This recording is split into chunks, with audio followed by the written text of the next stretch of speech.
Good morning, good afternoon, and good evening, wherever you are on this planet. And we're here with another edition of WOWSA Live with Olympic swim coach Chris Morgan. Welcome, Chris. Let's start this conversation by going back to March 12th. What happened on March 12th? Well, on March 12th, our entire team took a new direction. We had just returned from the sectional championships in Plantation, Florida, and we're preparing for a Monday departure, which would have been several days, Monday, whatever the Monday date was after Thursday, March 12th. And we literally went from plenty of pools to nothing in a matter of moments. And at that point, you're a head coach of 300, age, we call age group swimmers. So swimmers under the age of 18 in elementary school, secondary, and high school. And suddenly you're pulling in their monthly dues and everything shuts down. You were facing unemployment, right? Unemployment, no pools. It's a swim team, so you have to swim. So we had to be very creative very quickly, and fortunately, I think we did that. Yeah. Now, of course, everybody's on Zoom now. We know that, but you jumped on Zoom in a very interesting way. Explain what you did with your kids and Zoom. Right. Well, so fortunately, a lot of our kids already kind of knew the Zoom platform. So launching it was, it was more on my side and some of my other staff members that needed to kind of learn, how to use Zoom, and some of us had to download it onto our computers. But we were able to use Zoom right away, not only with just some traditional dryland program, think calisthenics, but we used, because a lot of our athletes are knowledgeable about Katsu, we use Katsu already in our program. So for us to be able to use it remotely was very easy and very quick for a lot of my top athletes. So what you mean there is they had their Katsu equipment at home, and you were coaching the kids through a workout that they all logged in remotely. And you did that, I think, like the first week, right? Right. So I'd say it was within the second week. I kind of, I've numbered the weeks, and funny thing is, where we are today, I consider it kind of week 10. We're about to begin week 10. The first week was kind of week 0, just kind of trying to figure everything out. But several of my top athletes had the Katsu Aqua Bands, so they were very experienced with putting them on with the appropriate pressure. So we were able to join in with the Katsu Global workouts that were happening, as well as with our entire team. We had Zoom workouts going for all of our groups, from the lowest group, or the youngest group, which is called the Tailgater group, all the way up to the senior group. So we have about 6 groups, and we implemented dryland programming pretty much right away, not only just once a week, and it was live workouts 2 or 3 times a week for the younger kids, 3 or 4 times a week for the older kids. Now, when you were doing this, you didn't just do calisthenics, push-ups, burpees, etc. I mean, you had a set program for the kids, and explain some of the fun things that you did, keep them motivated, because they're all frustrated. They don't know what's going on. Yeah, no, it's funny because just thinking about it right now, it almost seems like a long time ago. We came up with, not only with the dryland workouts, but scavenger hunts, where we would surprise the kids, come online and say, okay, go in your house and find the worst gift you ever received for a birthday or Christmas. And then we would give them 1 minute to run off, or we would say, show us something that reminds you of one of our other coaches, and we would name a coach, and they would do that. During the Easter time, depending on, of course, we have multiple religions, and we didn't want to either offend or, so what we did, instead of an Easter egg hunt, which would be, of course, the traditional Christian thing, is we did the Gator Egg Hunt. So they had to create some kind of egg that looked like an alligator because we are the Gators. So that was one of the fun things. So just constantly keeping them engaged, and also, fortunately, we have a lot of friends of our a lot of alumni and very famous alumni that also inspired us with some ideas, with also helping us on the mental side of, mental training, because a lot of these kids were, it really changed. It wasn't even weeks, it was days. Their world completely changed. Now, some of your guests were, I mean, are the famous of the famous. I mean, they are in the swimming world. They are up there. Who are some of the guests that you had? We've been honored and humbled by having and all of these were live question and answer sort of sessions, anywhere from an hour to an hour and a half. We had Dara Torres, 5-time Olympian Dara Torres, winner of 12 Olympic medals. We had Caleb Dressel, who's probably considered right now in these times probably the premier swimmer. Michael Andrew, who is an up and coming incredible swimmer, probably would have made the Olympic team in Tokyo. And then some of our own alumni, like Bobby Hackett, 1976 Olympian, silver medalist in the 1500. Alex Kostic, an NCAA All-American, multiple gold medals at the Pan American Games, Stanford All-American. The list goes on. We've been really lucky. Had some really interesting swimmers, from swimming to open water to, again, people that weren't even related to Gator Swim Club. Yeah. So then you're trying to do all you can online for these kids, and they're doing workouts at their home. They're playing games with their teammates. They're interacting. But then you also said, "Hey, we got to get back to swimming," and you created backyard pool sets, COTS aqua sets, and then finally you've gone into open water swimming. Can you explain that evolution of how you're getting your kids back in the water? Yeah, so basically it was probably around the third week, well, even the second week. And you can see in this picture here, one of my athletes who was down in Florida and had basically a 15-foot backyard pool down in Florida that he would, and you can see this is kind of a neat picture, in the evening he would swim, just because it was a little bit better weather conditions in the evening. And what I would do is, any of my athletes in the senior group who had access to a backyard pool, I would ask them to simply send me a photograph and the dimensions of the pool, and I would design for them a workout with, there's a lot of people who have talked about tethered swimming on a stretch cord or on a rope, and I think that's great, but I think that there's a whole different part where you adapt to not only just tethered swimming and stationary swimming, but also swimming back and forth, even if it means that they have to swim 12 lengths of the pool to equal 100 yards. At least it gives them a goal. They know, oh, I swam 100 yards, because really swimmers are very, what's very interesting is they're very fixated on how many yards did I swim? How much time did I swim? What was my time? So that allowed them, if they just swam on a tethered rope for an hour, yeah, it's a great workout, but it doesn't give them a satisfaction of, oh, I did a workout. So I would design, or I am currently designing, whether they're in a 12-yard pool, 50-foot pool. I have currently about 10 different dimension pools going on through my head where I'm writing workouts. And that's just in the backyard pool. I even have, you see in this photograph, this is one of my athletes this is her home pool. I actually know for a fact it's 38 feet. So we've created workouts. And the interesting thing about her is she's visually impaired. She actually is legally blind. She's trying out for the Paralympic team. She's classified as visually impaired. Wow. So there's different classifications, but she actually has her stroke count. She's legally blind. She can't see.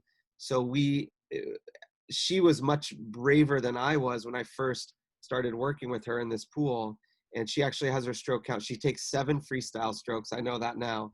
And we also do a lot of tethered swimming with her. You can't see in this photo, but there is a diving board. just a little backyard pool diving board that we wrap the stretch cord 3 times, and she has sets where we call them 3 wraps, 2 wraps, or 4 wraps. And what Okay. that means is how many times she wraps the stretch cord around the diving board. And a 2 wrap means she can actually make it across. A 3 wrap we use for kind of stationary swimming, and 4 wraps she does for all out sprints. And then she also does actual untethered swimming. So that's sort of the backyard pools. And then some of my athletes also have access to an endless pool. This is a backyard endless pool. You can see it's outside. And again, rather than just swimming continuously, which a fitness swimmer would do, and it's no disrespect to a fitness swimmer, but competitive swimmers want something they want to set. So we've been designing for this athlete some backyard sets. And actually, one of my athletes, they've invested in purchasing an endless pool. So I've reached out, fortunately, through my collaboration with Katsu and knowing some people in the endless pool community. One of the families actually purchased an endless pool, and they'll have one delivered. So even though, COVID-19 will evolve and we'll get back to the new normal, they'll have an endless pool that they can use, beyond that. And yours, I mean, when you give them a workout, you really give them work. It's a structured workout with a warm up, kicking sets, drills, a main set. I mean, it's pretty innovative. I like it. Yeah, no, it's how I've had success in the sport is by having sets that I use a lot of patterns, and I feel that not only, well, it's the feedback I get from the athletes, having the patterns allows them, to look towards something. And yeah, we use a lot of sets and test sets so that, and even now that we're in week 10, all of my athletes are using their test sets in the backyard pools, the endless pool. And if you want, we can even talk about open water swimming now that the weather is nicer. In the area we live in, we have a lot of open water ponds. We have the ocean also, but you can see here, hopefully this is about 6 feet apart. We're trying to respect the social distancing. I think they're about 6 feet apart, but we have gone from just 1 or 2 athletes open water swimming, and we use most of the time Walden Pond, which is in Lexington, Concord. It's about a 20-minute, 25-minute drive from downtown Boston. It's I call it the largest swimming pool they'll ever be in. And we've gone from just paddling up and back across the pond to now what we've done is we've created some sets in the pond where we'll swim across, we'll do some zigzags coming back. And then just recently, I've kind of just come up with, and again, this probably other people are doing it as well. What we'll do is we'll get a lot of aerobic swimming in, anywhere from 60 minutes to 75 minutes. And then we'll end the open water swim. Of course, these are pool swimmers who are trying to use open water. Some of them have now decided, wait, Coach Chris, I really like the open water, which is great because I like the open water as well. So we'll probably get some more competitive open water swimmers after this is over. But what we do is at the end of the open water session is we'll do a little pool set, 5 minutes, 10 minutes.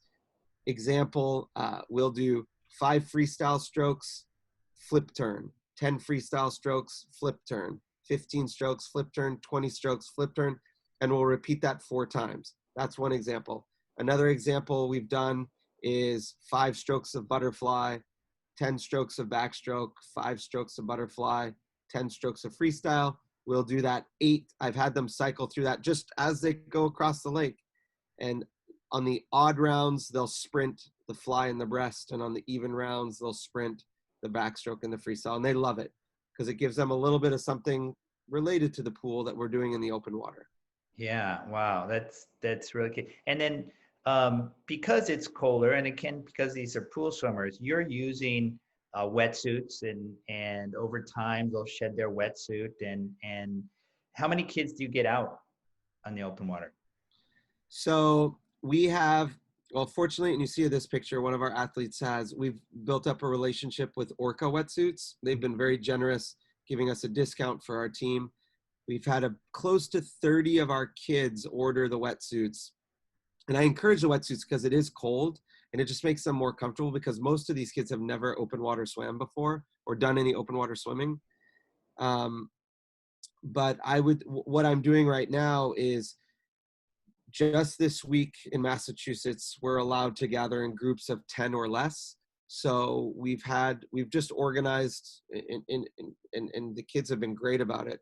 We've organized the groups so that they meet in small groups between 5 and 6. I've asked them to just pair up in kind of a training group of people that are at the same speed. Of course, sometimes with kids, they organize more in their friend groups than in their common speed group. But we have other coaches just there.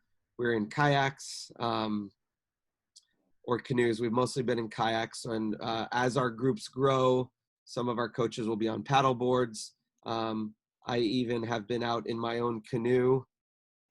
With your Katsu bands on. Yeah, with my Katsu bands on. So this is me canoeing with Katsu bands. So while they're working out, I'm double working out, because canoeing is already a workout, but here I'm getting the double workout in.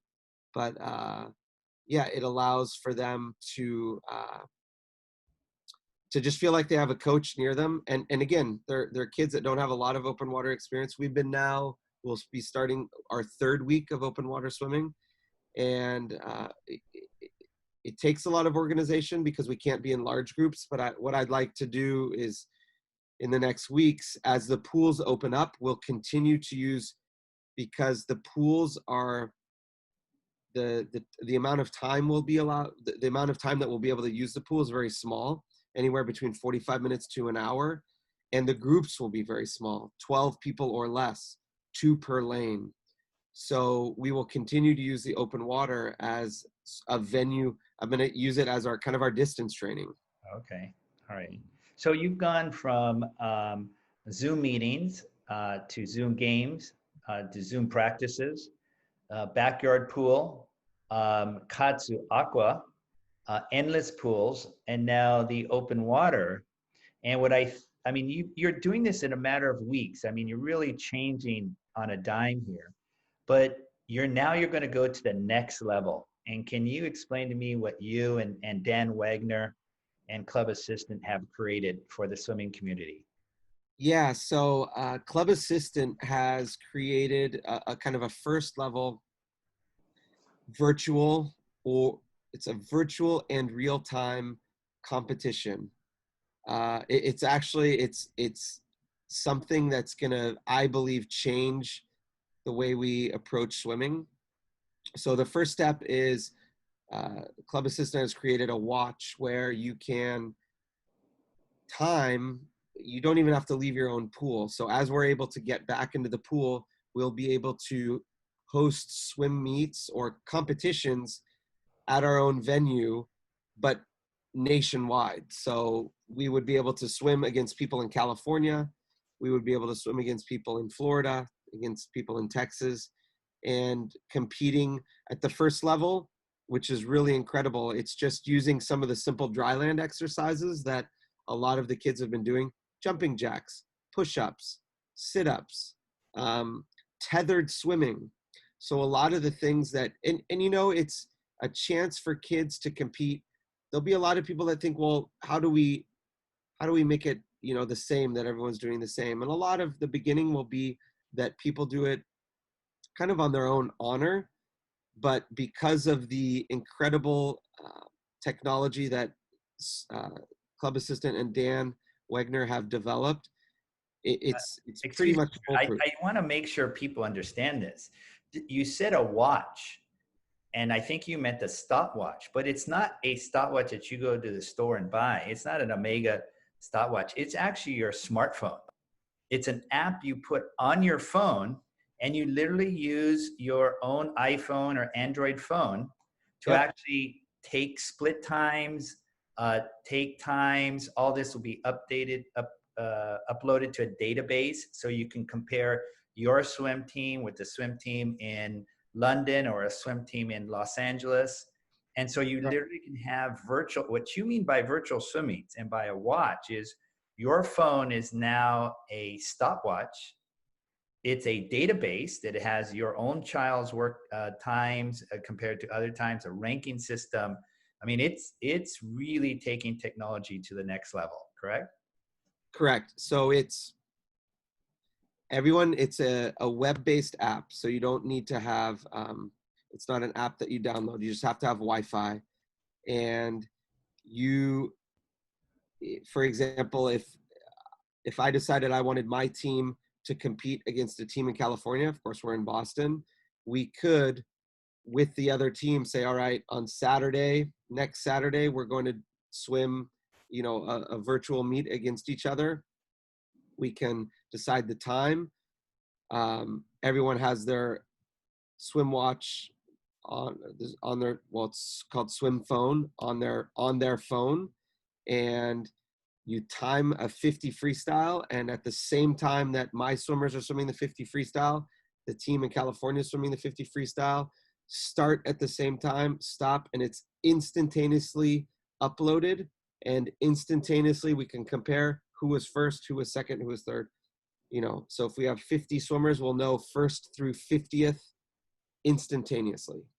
But it's So, not only, you don't actually only have to do it simultaneously. You could do it on Saturday and they could do it on Sunday. You still upload the same information.